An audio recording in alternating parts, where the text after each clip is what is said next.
ମୁଁ ଆସିକି ପହଞ୍ଚୁନି ସେ ଜାଗାରେ କେଉଁ ଜାଗା ନା ଦେଖାଇ ଦେଉଛି ଆପଣ ନା ଆମ ବାଡ଼ିରେ ଆସିକି ମୁଁ ପହଞ୍ଚିବନି ମୁଁ ଝାଳମାଳ ହେଇଯାଇଛି ଆପଣମାନେ ତ ଜାଣିଥିବେ କ'ଣ ପାଇଁ ଝାଳ ହେଇଛି। ମୁଁ ଆସିକି ସେଇ ଜାଗାରେ ପହଞ୍ଚି ଯାଇଛି କେଉଁ ଜାଗାରେ ନା ଆମ ବାଡ଼ିରେ ଆସିକି ପହଞ୍ଚି ଯାଇଛି। ତ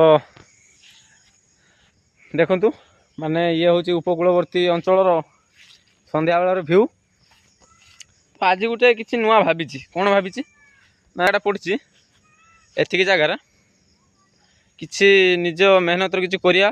ମେହନତ ମାନେ କ'ଣ ନା ହାଣି ହୁଣାଇ କିଛି ମାନେ ପନିପରିବା ନଗେଇବା। ବର୍ତ୍ତମାନ ତ ଶୀତ ଋତୁ ଚାଲିଛି ତ ପନିପରିବା ବି ନଗେଇଲେ ଭଲ ହୁଅନ୍ତା ଭାବିଛି। ଏଇଟା ଆମର ଗୋଡ଼ ଗୋଟେ ପଡ଼ିଛି ବାପା ଅଧା ହାଣି ହୁଣାଇକି ନେଇଛନ୍ତି ଜାଳେଣୀ ପାଇଁ। ଆଉ ବାକି ମୁଁ ବେଳେବେଳେ ଆସିକି ହାଣେ ଆଉ ଅଳ୍ପ ସ୍ୱଳ୍ପ ଅଛି ହାଣି ହୁଣାଇକି ନେଇଛି। ଆଉ ଯଥା ଶୀଘ୍ର ଏଟା କାଲିକି ଫିନିଶ୍ କରିଦେବେ ତାପରେ ଏଇଠି ହାଣି ହୁଣାଇକି କିଛି ଟିକେ ନଗେଇବା ଆଉ ପନିପରିବା। ପାଣି ପାଇଁ ବି ଏଇଠି ଆମର ସୁବିଧା ଅଛି। ଏଠି ଗୋଟେ ଛୋଟ ମାନେ ମାଟି ଉଠାଇଥିଲା ଆମ ସେ ଆର ଘର ପାଇଁ ମାଟି ଉଠାଇଥିଲା।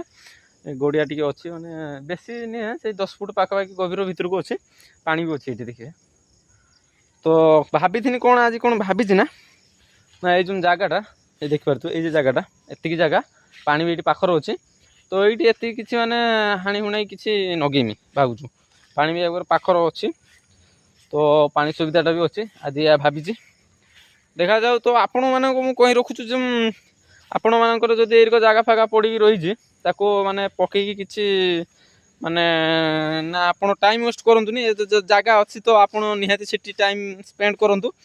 ତ କିଛି ବି ହେଲେ ବି ନିଜେ ମାନେ କିଛି ନଗେଇଥିନେ ମେହନତ କରିକି ତ ନିଜ ମାନେ ତରକାରୀ ତୁଣ ବି ସେ ଯୋଗାଇ ଦେଇପାରିବ।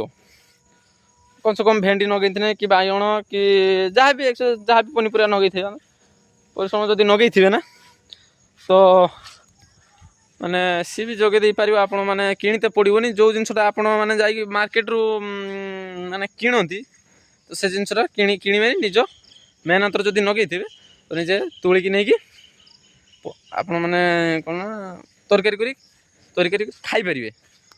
ତ ଯାହା ବି ହଉ ଆପଣଙ୍କୁ ଏତିକି କହି ରଖୁଛୁ। ତ ହାଇ ଗାଇସ୍ ମୁଁ ଆସିକି ବର୍ତ୍ତମାନ ପହଞ୍ଚି ଯାଇଛି କେଉଁଠି ନା ଆମ ବାଡ଼ିରେ ଦେଖିପାରୁଥିବେ କେଉଁଠି ଜାଗାଟା କାଲି ଆପଣଙ୍କୁ ମୁଁ ଦେଖେଇଥିଲି ଫାର୍ଷ୍ଟ ବ୍ଲଗ୍ରେ। ତ ଯେଉଁମାନେ ବି ଦେଖିନାହାନ୍ତି ଆସିକି ଦେଖିନେବେ ଫାର୍ଷ୍ଟ ବ୍ଲଗ୍ରେ ମୁଁ କେଉଁଠି ପହଞ୍ଚି ଆଉ କ'ଣ କରିବା ପାଇଁ ଚାହୁଁଛି ଆଜି କ'ଣ ପ୍ଲାନ୍ ଗୋଟେ କରିଛି ଆପଣ। ତ ଦେଖିପାରୁଥିବେ ଉପକୂଳବର୍ତ୍ତୀ ଅଞ୍ଚଳର କେମିତି ମାନେ ଭିଉ ସନ୍ଧ୍ୟାବେଳର ଭିଉ। ତ ପ୍ଲାନ୍ ଏଇଆ କି ନା ଏଠି ଆମର ପାଣିର ବି